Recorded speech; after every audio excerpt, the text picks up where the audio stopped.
विश्वप्रसादात् भगवत्प्रसादो जुषाप्रसादान्न गति कुतोऽपि ध्यायुं स्तुवं तस्य यशस्त्रिसन्ध्यं वन्दे गुरो श्रीचरणारविन्दम्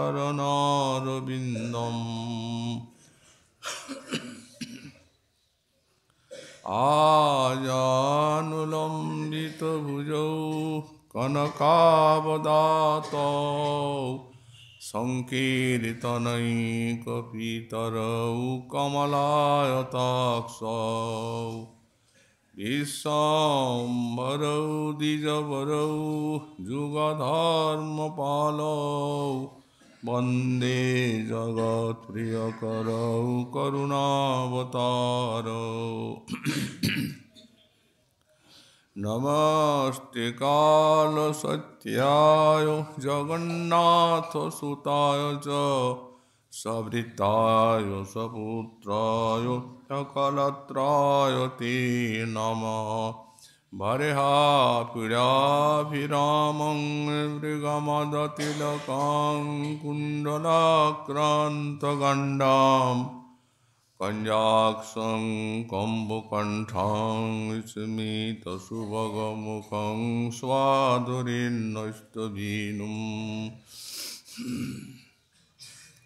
श्यामं शान्तां त्रिभङ्गां रविकरवसनां भूषितं वैजयन्त्या वन्दे वृन्दावनस्थां युवतिशतवृतां ब्रह्मगोपालवेशं तप्तकाञ्चन गौराङ्गी राधे वृन्दावनेश्वरी वृषभानुसुते देवी तं नमामि हरिप्रिये मूकां करोति वाचालं पङ्गुं लङ्घयति गिरिं यत्कृपातमहं वन्दे परमानन्दमाधवां वंशाकल्पतरुभ्यश्च कृपासिन्धुभ्य एव च पतितानां पावनेभ्यो वैष्णवेभ्यो नमो नमः हरिभक्ति पराजित हरिनामपरायण दुर्वृत्ता वा सुवृत्ता वा तेषां नित्यं नमो नमः नमः धर्माय महते नमो कृष्णाय विदुषे ब्राह्मणेभ्यो नमस्कृत्य धर्मान् वक्ष्ये सनातनान् नारायणं नमस्कृत्य नरं चैव नरोत्तमं देवीं सरस्वतीं व्यासं ततो जयो मुदिरेत् जय रूप सनातन भट्ट रघुनाथ श्रीजीव गोपाल भट्ट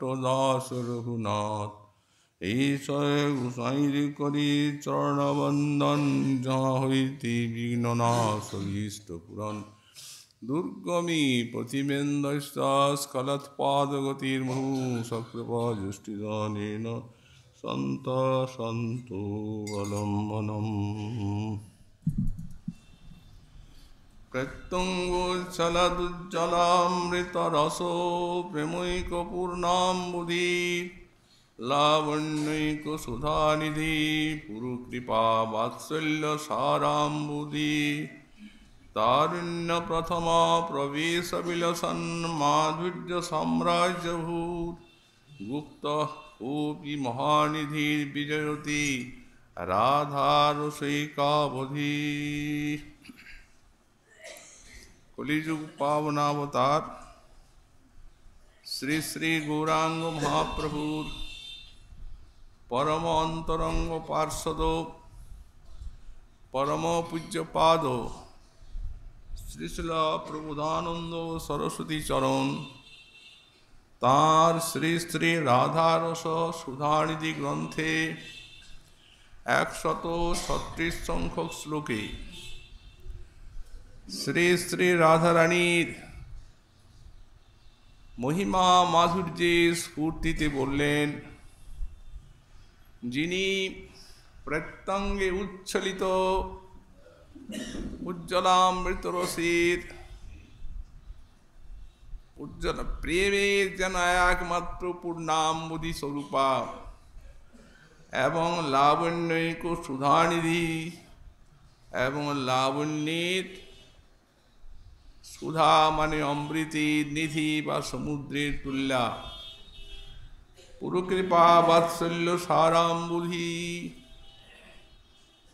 বিশেষ কৃপা এবং বাৎসল্যের সার সিন্ধু তারুণ্য প্রথম প্রবেশ বিলসন মাধুর্য সাম্রাজ্যভূ, যার বয়সন্ধিকালে অপূর্ব সাম্রাজ্য তার শ্রীঅঙ্গে বিলসিত হচ্ছে বা প্রকাশ পাচ্ছে, সেই রাধারসে কাবধি কোপি গুপ্ত মহানিধি বিজয়তে, সে রাধারানী প্রেমরসের একমাত্র অবধি স্বরূপা এবং কোন অতি রহস্যময় মহারত্ন বা মহাসমুদ্রের তুল্যা সর্বোৎকর্ষে বিরাজমান আছেন। এই শ্লোকের থেকে আজ আমাদের আশ্চর্য অংশ হচ্ছে লাবণ্যৈক সুধানিধি, যিনি লাবণ্যামৃতের একমাত্র সিন্ধু স্বরূপা। এখানে একটি অমৃত শব্দ প্রয়োগ করেছেন। এই শব্দে সুধানিধি, এখন সেই সুধা কি প্রকার? রাধারানী যে একমাত্র লাবণ্যের সুধার সমুদ্র, সেই সুধাটি কিরূপ? মহাজন বললেন, 3 প্রকার অমৃতের কথা শোনা যায় এই জগতে। এক তো অমৃত আছে প্রসিদ্ধ অমৃত, স্বর্গের অমৃত, যা দেবগণ পান করে থাকেন, কিন্তু সেই অমৃতের পরিণতি বা ফল অতীব ভয়ঙ্কর, যেটি দেবগণ ভোগ করেন। যখন এর অসুরের পীড়া হয়, তখন তাদের সেই অমৃত ভোগ ত্যাগ করে বনে জঙ্গলে ইত্যাদি ঘুরে বেড়াতে হয়। সেই কষ্টটি কত দুঃসহ এই ভোগের পরে। এবং এই অমৃত প্রাকৃত, আর জ্ঞানীগণ বলে থাকেন মোক্ষ একটি অমৃত। কিন্তু সেই অমৃতের পরিণতি আরো ভয়াবহ। কিরূপ? বললেন, যেহেতু জীবের যে জৈব সত্তা আছে, সেই জৈব সত্তাটি তাতে নষ্ট হয়ে যায়, সব আস্বাদক একাকার হয়ে গেল। এই জন্যেই মহাজন বলেন, বুদ্ধিমান ব্যক্তি নরক বাঞ্ছয়ে তবু সাযুজ্য না লয়। এই যে ব্রহ্ম সাযুজ্য মুক্তি, যাকে জ্ঞানীগণ অমৃত বলেন, বিদ্বানগণ বলেন যে বুদ্ধিমান মানব নরক বাঞ্ছা করে, তা ওই ব্রহ্ম সাযুজ্যটা নেয় না। কারণ জীবের তো জীবত্বই গেল, পাষাণ কল্প আত্মা। তো এত সাধন ভজন করে কোন বিদ্বান ব্যক্তি পাথর হতে চান? ওটা তো তাই।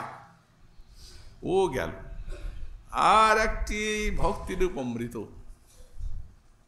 এই প্রকৃত অমৃত, এই প্রেম অমৃতের গুণ হচ্ছে যিনি পান করেন তাকে অফুরন্ত আস্বাদন দান করা।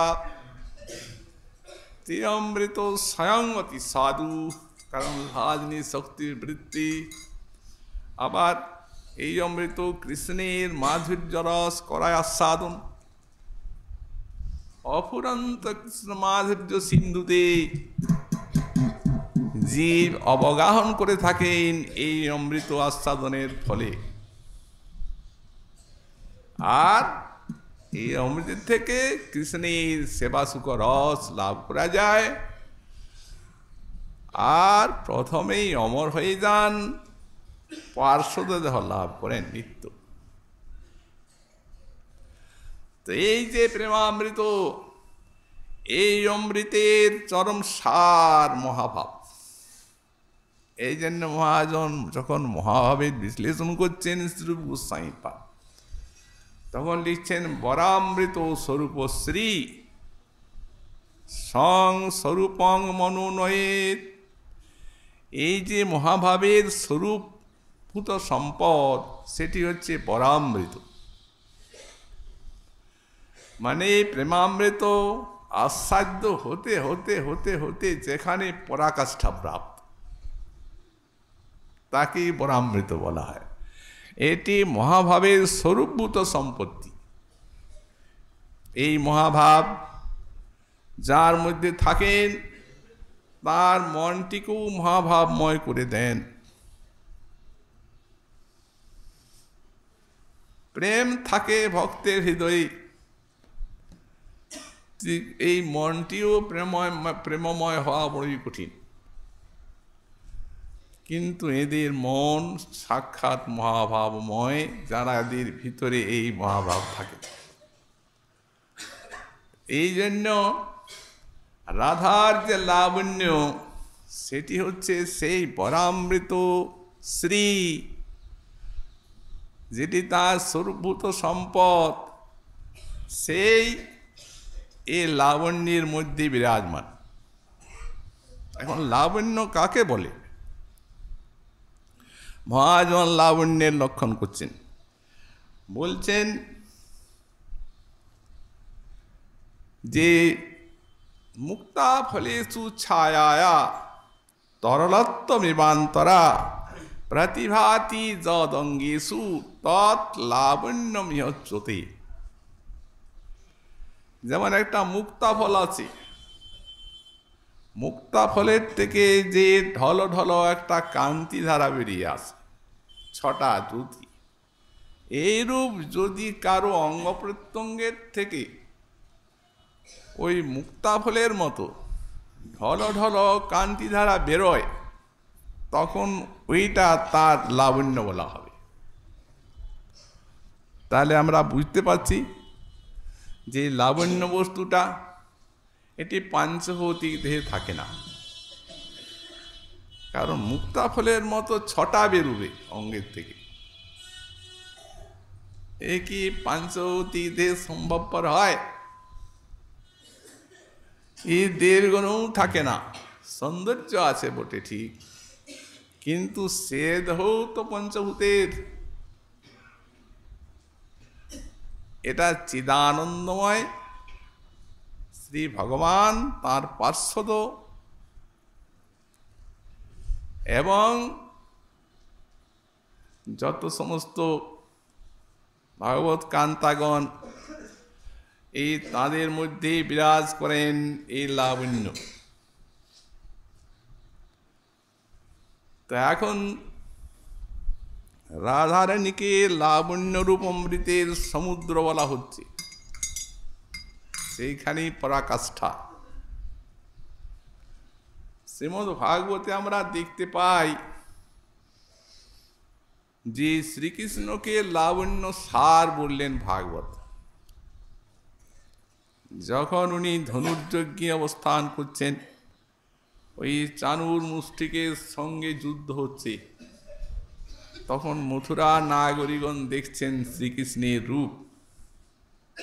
পরস্পরে আলোচনা করছে। সখীগণ, গোপস্তপ কিমচরম যদমীশ্বরূপম লাবণ্য সারম মোসমর্থ মনন্য সিদ্ধম দেবী পিবন্তনু স্বভাবেনবম দুরাপম নেকান্ত ধাম যশস শ্রী ঐশ্বর্য। পরস্পরে বলছেন, সখীগণ দেখছো তো, ওই যে কিশোর জগন্মোহন রূপ তার, এ যেন লাবণ্যের সার সম্পত্তি। অতএব গোপীগণ কি তপস্যা করেছিলেন যে লাবণ্যের সিন্ধুকে আস্বাদন করছেন নয়ন পরিপূর্ণ করে। যদি বলো কেন, অন্য কারো মধ্যেও তো এই লাবণ্য থাকতে পারে, নীল রূপ লাবণ্য আর অন্যত্র কুত্রাপি নেই। এ অসমর্থম, অন্যান্য ভগবৎ স্বরূপেই তো থাকবে, কিন্তু অন্যান্য কোনো ভগবৎ স্বরূপে এই লাবণ্য নাই, এই লাবণ্য সার।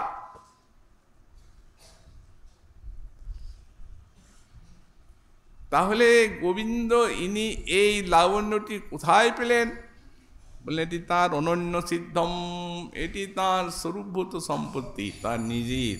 এর থেকেই সব ভগবৎ স্বরূপে পেয়েছেন, কম বেশি অংশ এবং কলা অনুরূপ। সুতরাং এই বস্তুকে গোপীগণ নয়ন চষকে আস্বাদন করছে। এই যে লাবণ্য সার, এইখানে লাবণ্য সার শব্দের ব্যাখ্যায় শ্রী বৈষ্ণব তত্ত্বনির টিকায় লিখিত আছে যে লাবণ্যস্য চাকচিক্যস্য কান্তি কন্দলী সারো শ্রেষ্ঠাংশ যত্র তাদিশম তৎপ্রাচুর্যাৎ তদ্রূপম এবা। এর হচ্ছে লাবণ্য সার শব্দটির ব্যাখ্যা, বৈষ্ণব তত্ত্বনির টিকা। লাবণ্যস্য চাকচিক্যস্য কান্তি কন্দলী, একটা চাকচিক্যময় ইলাভ কান্তি ধারা ফুটে ফুটে বেরুচ্ছে অঙ্গের থেকে, সারা বিশ্ব যেন সেই নীলকান্তি ধারায় স্নপিত হচ্ছে। চাকচিক্যস্য কান্তি কন্দলী তৎসারাংশ, সার বলতে শ্রেষ্ঠাংশ যত্র তাদিশম, তার শ্রেষ্ঠ অংশই কৃষ্ণ বিগ্রহে আছে। আর একটা ব্যাখ্যা করছেন, বলছেন তৎপ্রাচুর্যাৎ তদ্রূপম এবা। বলেন এই লাবণ্যের তো প্রাচুর্য আছে, যে মনে করো যে রূপটি যেন সাক্ষাৎ লাবণ্যই, লাবণ্যই যেন মূর্তিমান হয়ে আর এই শ্রীকৃষ্ণ রূপে বিরাজ করছে। মহাপ্রভু আস্বাদন করেছেন এই শ্লোক, রাধার ভাবে গোবিন্দ মাধুরী তার লাবণ্য, এবং সেখানে তিনি আরো একটু রসাল করে ব্যাখ্যা করেছেন। উনি বলছেন তারুণ্যামৃত পারাবার তরঙ্গ লাবণ্য সার, তাতে যে আবর্ত ভাবোদ্গম লাবণ্যামৃত, এই লাবণ্যামৃতটা কোথার থেকে আসছে? বললেন তারুণ্যামৃত পারাবার, এই গোবিন্দ তারুণ্যামৃতের সমুদ্র তুল্য। আর এই লাবণ্য সারটা বললেন সেই সমুদ্রের তরঙ্গ হচ্ছে লাবণ্য সার, তরঙ্গ লাবণ্য সার। তাতে যে আবর্ত ভাবোদ্গম, আবার ভাব আছে, সেগুলি আবর্তের মতো ঘূর্ণি। তো গোপীগণের সৌভাগ্যের কথা বলছেন তো, ওরা নিজেরটা বলছেন। বলে সেখানে বংশীধ্বনি চক্রবাত, নারীর মন তৃণপাত, তাতে ডুবায় না হয় উদ্গম। এই যে ব্রজগোপী, ওই তারণ্যামৃত পারাবারে ওই লাবণ্যামৃতর যে ঢেউ আছে, সমুদ্র যেন সব সময় ছোট বড় তরঙ্গে তরঙ্গায়িত থাকে, তেমনি কৃষ্ণের শ্রীবিগ্রহ ওই লাবণ্যামৃত তরঙ্গে তরঙ্গায়িত আছে। নানা প্রকার ভাবাবেশ আছে তার মধ্যে। অতএব তার কি কার্য বললেন? বংশীধ্বনি চক্রবাত, ওটি ঘূর্ণি হাওয়া। বংশীধ্বনি ঘূর্ণি হাওয়াতে ওই নারীর মন রূপ তৃণপাত পড়ে যায়। যেখানে দেখবেন প্রচণ্ড ঘূর্ণি হাওয়া, সেখানে তিন পাতগুলি যখন সেই ঘূর্ণি হাওয়ার ভিতরে পড়ে তখন পুচ্ছেই পাক খাচ্ছে। তেমনি বংশীধ্বনি চক্রবাত, নারীর মন তৃণপাত, সেই লাবণ্যামৃতে ডুবায়, না হয় উদ্গম, মার উঠতে পারে না, এখানেই ডুবে থাকে।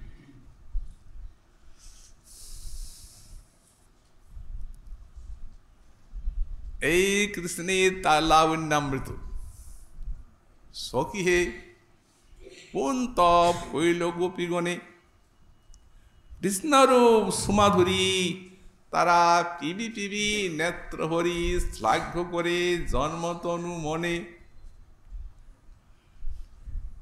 যদি বলেন আরো তো মাধুরী আছে ভগবত স্বরূপে, বলেন যে মাধুরীর ঊর্ধ্বান নাহি যার সমান, পরব্রহ্মে স্বরূপের গণে।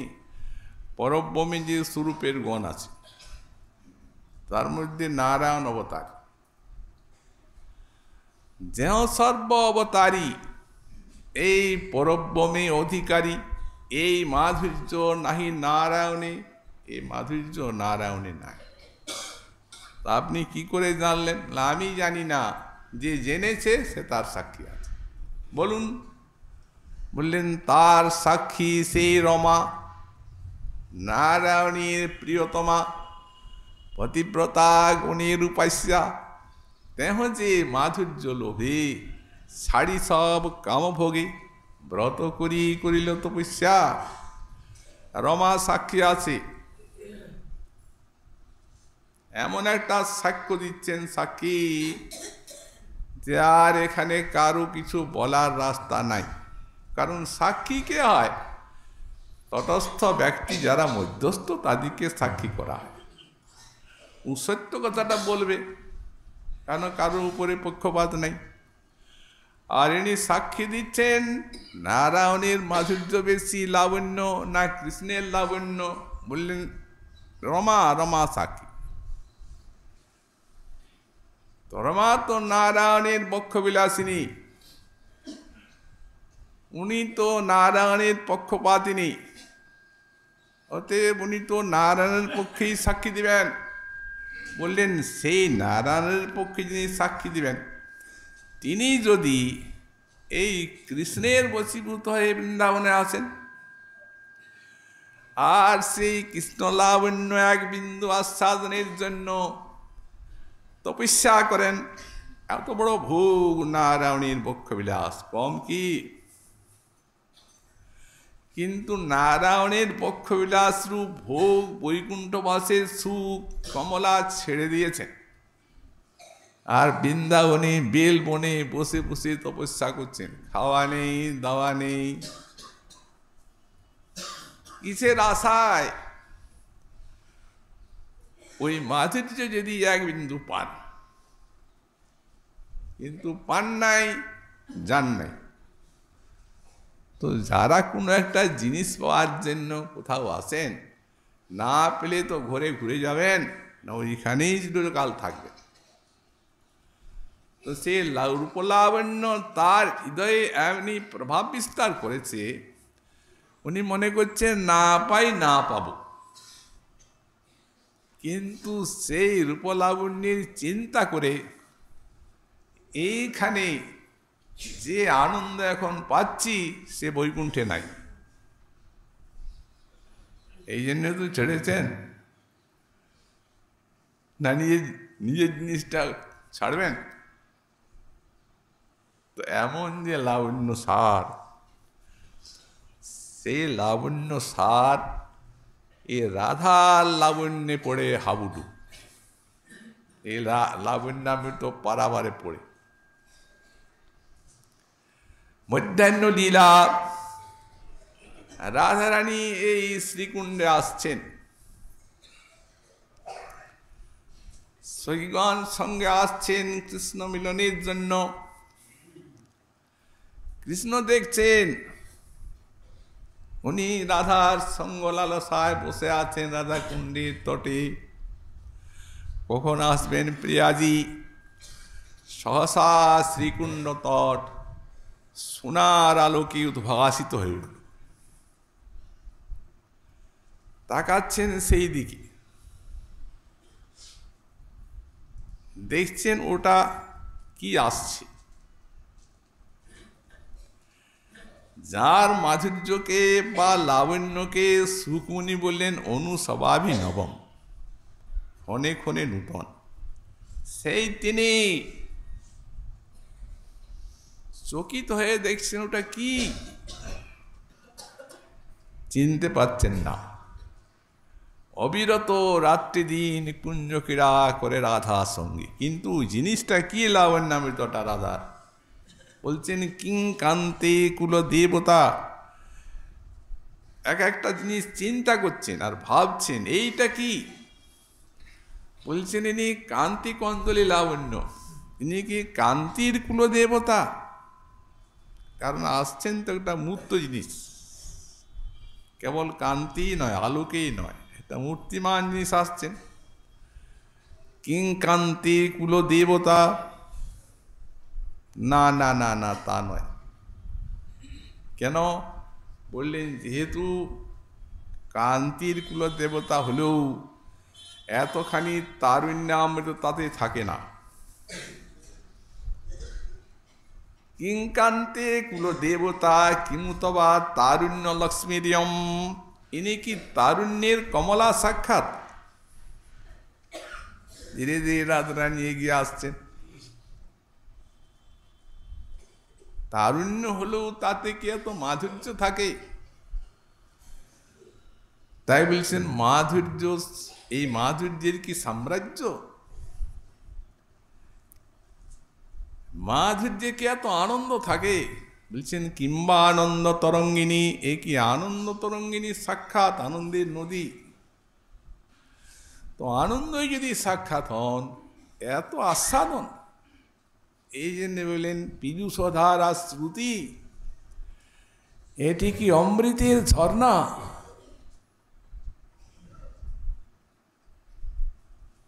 তারপরে কি বলেছেন?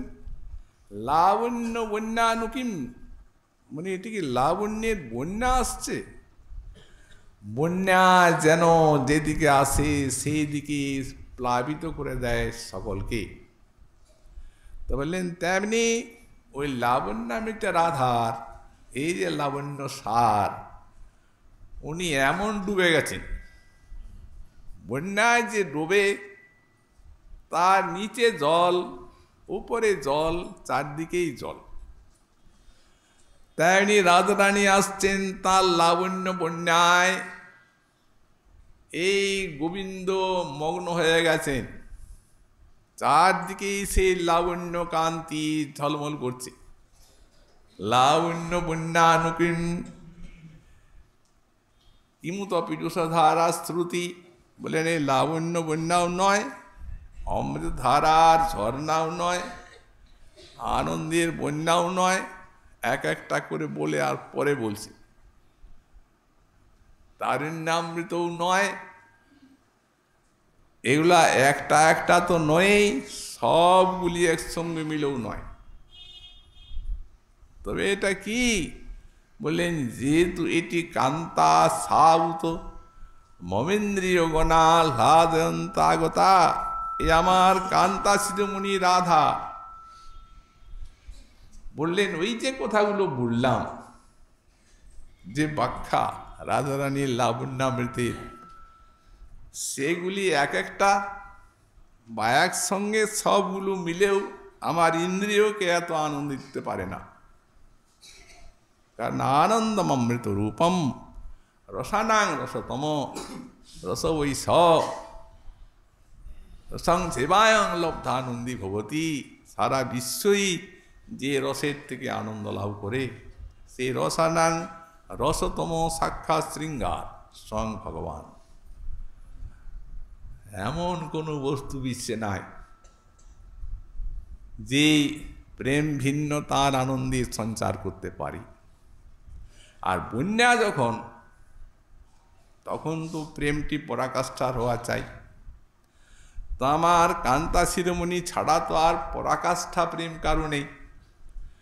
এই জন্যে বললেন কান্তা সাভূত মমেন্দ্রিয় গণা হ্লাদন্তাগতা। আমার ইন্দ্রিয়গণকে আহ্লাদিত করে আসছে। কত আহ্লাদ! মহাজন বলেন নয়ন পুতলি রাধামুর, যখন দেখেন রাধারানী মনমাধি রাধিকা উজুর, ক্ষিতি তলে দেখি রাধাময়, গগনে হু রাধিকা উদয়। আমার রাধাময় ভেল ত্রিভুবন, তবে আমি করিব কেমন? সারা জগতেই তো রাধাময় হয়ে গেল, এখন আমি কি করব? এ যদি নন্দন মনে জাগে, কি না করে নব অনুরাগে। এই ভিতরে আছে রাধারানীর প্রতি অনুরাগ, রাধানুরাগ, আর বাইরে রাধারানী সেই রূপ লাবণ্য মাধুরী। তাই এই প্রকার এই লাবণ্যের অপূর্ব আস্বাদন।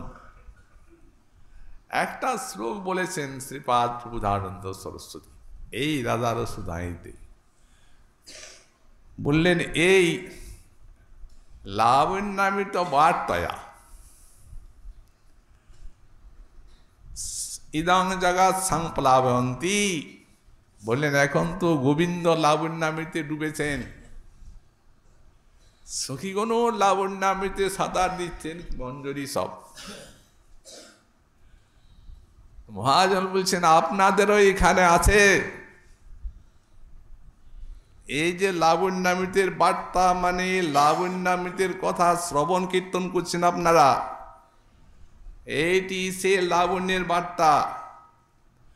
বলছেন সেই লাবণ্যামৃত বার্তা ইদং জগং সংপ্লাবন্তী, এই জগৎকে প্লাবিত করে দিচ্ছেন এই লাবণ্যামৃত। সুতরাং একা গোবিন্দেরই আছে, সখী মঞ্জরি গণেরই আছে তা নয়। যিনি কথাটা বলছেন আর বলেছেন, এটি সাক্ষাৎ তার অনুভূতির বিষয়, অনুভব করে বলেছেন কথাটা, মুখের কথা নয়।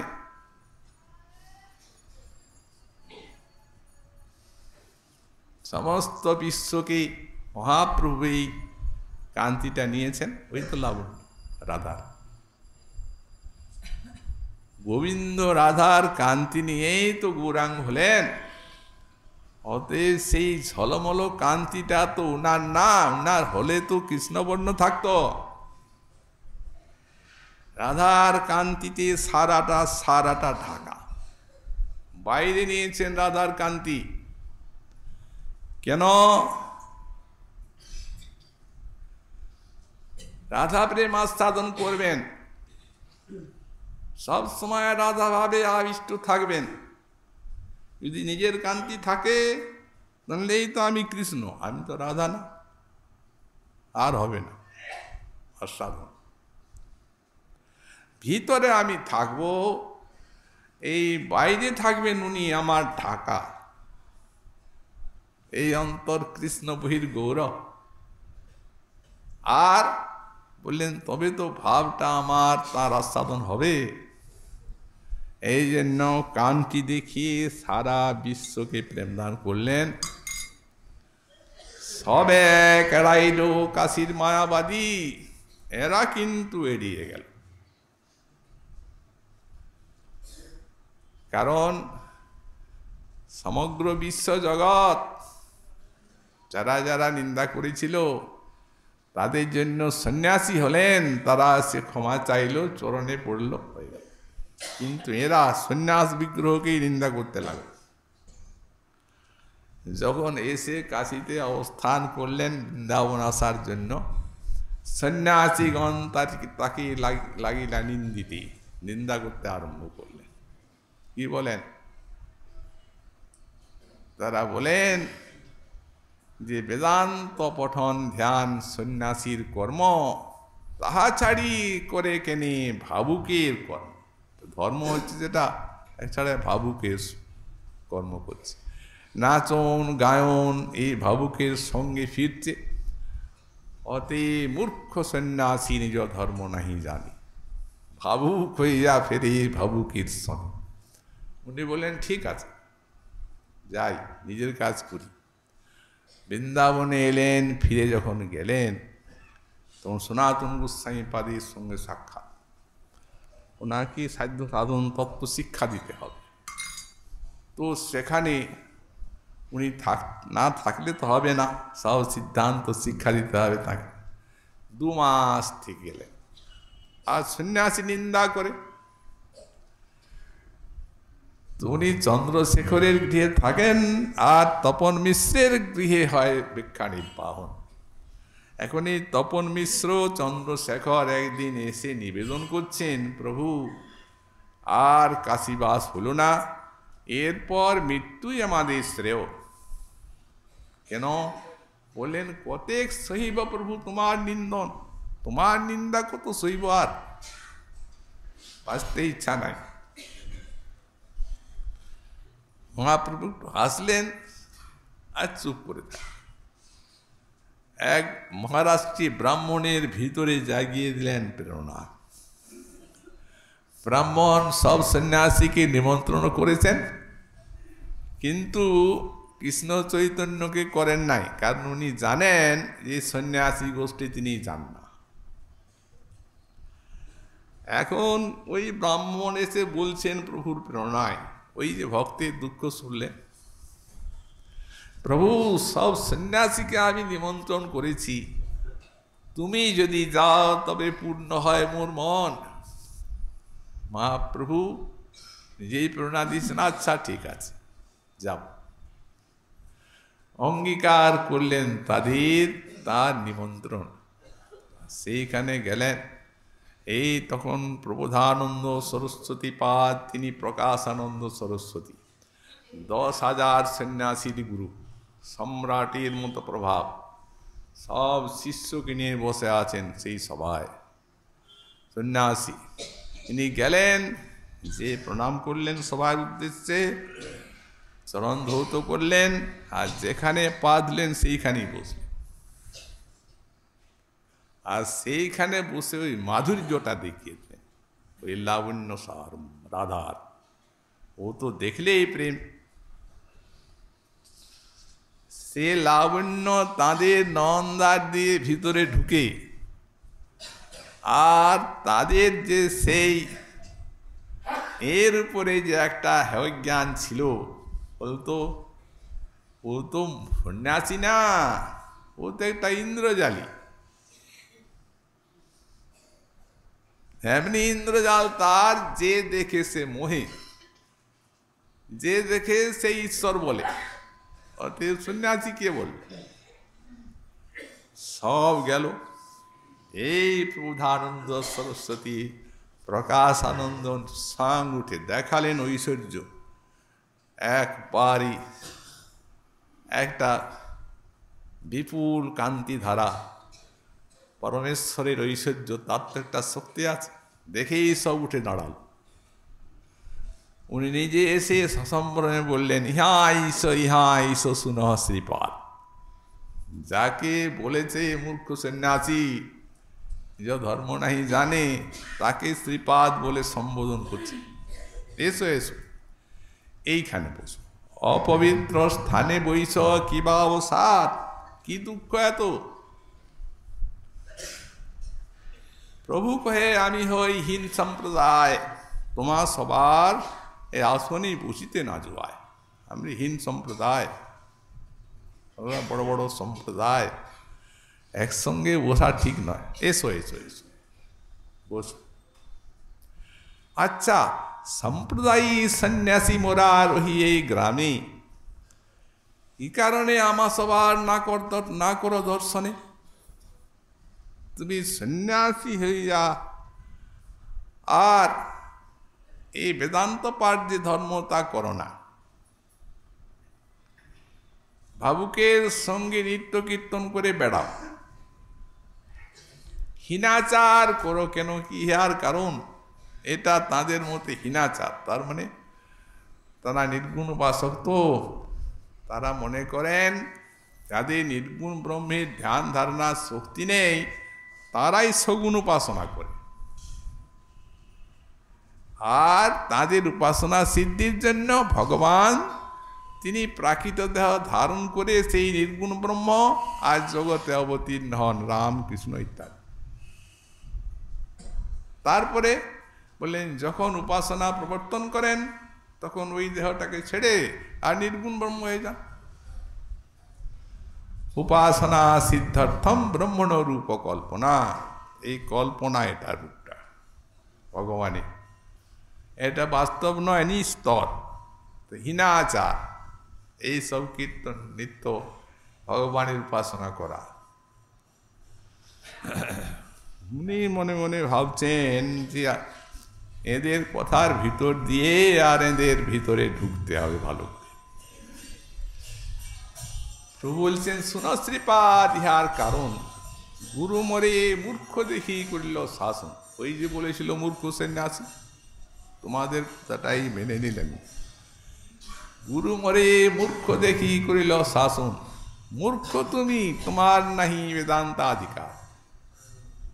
কৃষ্ণ চৈতন্য, তুমি তো লেখাপড়ায় জানো না, বোকা মানুষ, তো তোমার বেদান্তে কোনো অধিকার নাই। কৃষ্ণ নাম জপ সদা, এই মন্ত্র সার, এই কৃষ্ণ নামের থেকেই তোমার প্রেম প্রাপ্তি হবে। এবং একটা শ্লোক বললেন, হরের নাম হইব, হরের নাম হইব, হরের নাম হইব কেবলম কলো নাস্তিব নাস্তিব নাস্তিব গতির অন্যথা। এই কলিকালী যুগ ধর্ম।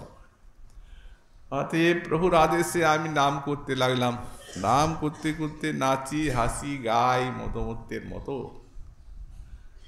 তখন গুরুচরণে গেলাম, বললাম কিবা মন্ত্র দিলে গোসাই, কিবা তার ফল? এই জপিতে জপিতে মন্ত্র করিল পাগল, হাসি নাচি গাই যেন মদমত্ত। গুরুদেব আলিঙ্গন করে বললেন, শ্রীকৃষ্ণ চৈতন্য তুমি অতি ধন্য। এই কৃষ্ণ প্রেম যা বলেছিলাম, নামের ফল। কৃষ্ণ প্রেম পেয়ে গেলে অতএব এর থেকে আর বড় বস্তু কিছু নেই। যার আগে তিন তুল্য চারি পুরুষার্থ। যাও, নাচো গাও, ভক্ত সঙ্গে করো সংকীর্তন, কৃষ্ণ নাম উপদেশী তার সর্বজন।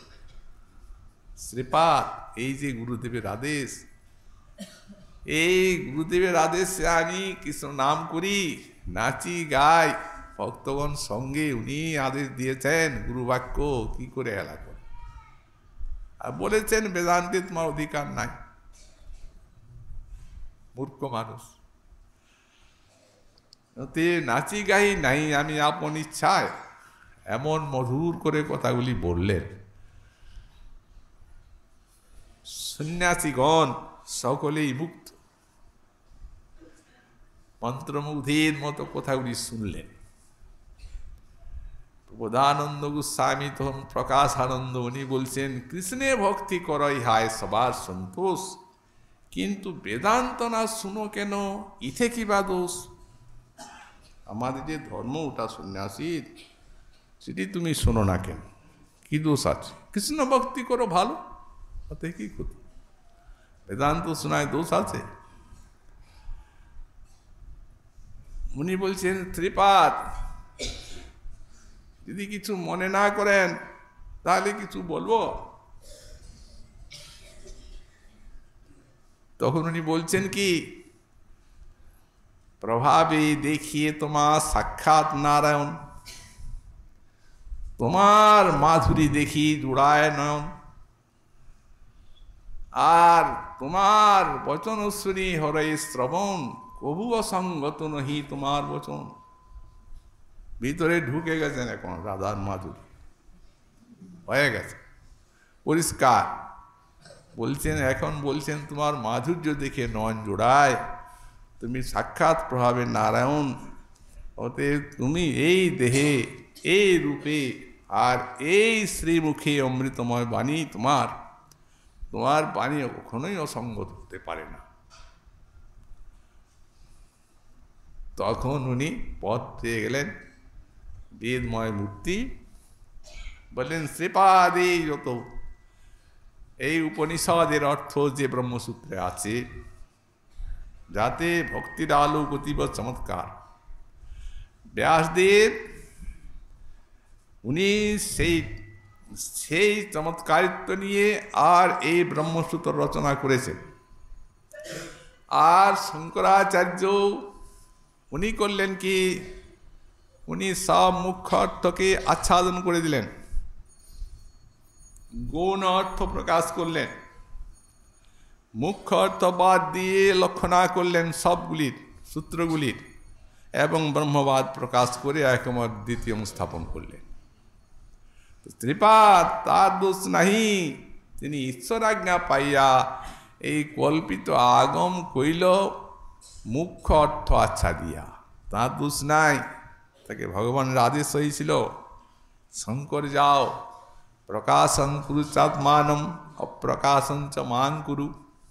শ্রীপাদ তৎকালীন তাৎকালিক, শঙ্করের বাক্যা সার্বকালিক নয়, কারণ মুখ্য অর্থ সেখানে ঢাকা, ঝলমল করছে ভক্তির আলো মুখ্য অর্থে। কখনোই বেদান্তের যুক্তি এবং বেদান্তের ব্যাখ্যা কখনোই নির্গুণ ব্রহ্ম নয়, একমেবা দ্বিতীয়ম। কিন্তু সে সময়ে বৌদ্ধবাদে এমন শূন্যবাদ 1200 বছর পর্যন্ত জীবের হৃদয়, সারা ভারতবর্ষটা শূন্যবাদে করা। সেখানে সেই বৌদ্ধ ধর্মকে নাশ করার জন্য যাও, ওরা বেদ মানে না। ভগবানকে মানতে গেলে বেদ মানা চাই, বেদটা তুমি উদ্ধার করে দাও, আমাকে ঢাকা দিয়ে দাও। তো করুণাময় ভগবান তিনি নিজেকে ঢাকা দিতে বললেন কেন? বললেন এই জন্য যে এখন শূন্যবাদী গানের কাছে যদি বলা হয় সাকার মূর্তি বেদের প্রতিপাদ্য, হেসে উড়িয়ে দিবে ওরা। এতদিন ধরে শূন্যবাদে ডুবে আছে, অতএব তাদেরকে একটা সোপান দিতে হবে। তো এই জন্য উনি বেদের ভিত্তিটা দিয়ে দিলেন ভক্তি। বেদ আছে, বেদ প্রতিপাদ্য ভগবান আছেন, কিন্তু তার কোনো বিশেষ আকার নেই। আকার বলে নিতে পারবে না ওরা, আর না নিতে পারলে কি হবে? সেই অবজ্ঞাজনিত এমন অপরাধ সঞ্চয় হবে যে আর কোনো কালেই হৃদয় শোধনের উপায় থাকবে না। এমনটি করে গেলেন, একবারে লোপ করে দিলেন বৌদ্ধবাদ। এও এক দ্বিতীয় বৌদ্ধবাদ, এই যেটি অদ্বৈতবাদ। ময়ৈব বিহিতং দেবী কলৌ ব্রাহ্মণ মূর্তি না। মহাদেবীকে বলেছেন এই মায়াবাদ অশস্ত্রম প্রচ্ছন্ন বৌদ্ধমুচ্যতে, এটা ঢাকা বৌদ্ধবাদ, শূন্যবাদ। কারণ নাস্তি যাদের চিরকালের অভ্যাস 1200 বছরের, তাদের কাছে ওই অস্থি এটি বললে নিতে পারবে না। অস্থি নাস্তির মতো ভাবটা আনতে হবে। বেদ আছেন, বেদ প্রতিপাদ্য পরতত্ত্ব আছেন, কিন্তু তার কোনো আকার নাই। শূন্যবাদের সঙ্গে মিলল, এটা দিল, বেদ উদ্ধার হয়ে গেল, ওনার কাজ করে চলে গেলেন। কিন্তু আর যেই শুনে তার হয় সর্বনাশ। মহাপ্রভু বলে দিলেন তার দোষ নাহি, সে আজ্ঞাকারী দাস, কিন্তু আর যেই শুনে তার হয় সর্বনাশ। আর কোনো কথা বলার তাদের উপায় নেই।